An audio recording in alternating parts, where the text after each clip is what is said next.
ये है रामायण और महाभारत, दोनों में मौजूद कुछ अनोखे पात्रों पर एक संक्षिप्त जानकारी।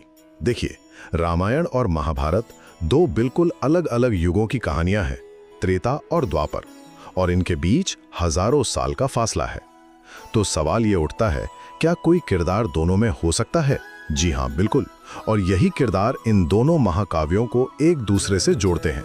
तो सबसे पहले हैं हनुमान।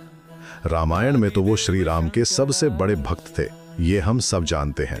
पर कमाल की बात यह है कि हजारों साल बाद महाभारत में वे शक्तिशाली भीम से मिले और उनका घमंड भी तोड़ा।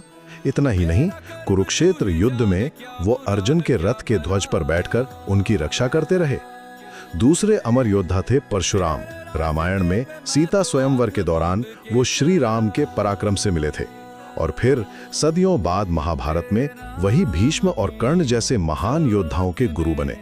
और हाँ, श्री कृष्ण को उनका प्रसिद्ध सुदर्शन चक्र भी उन्होंने ही सौंपा था। और फिर हैं जांबवंत, जिनकी कहानी तो और भी अनोखी है। रामायण में वो श्री राम की सेना के एक बहुत ही बुद्धिमान सलाहकार थे।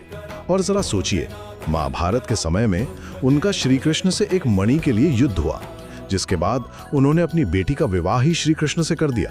मतलब एक ही जीवन में राम के सहयोगी और कृष्ण के ससुर।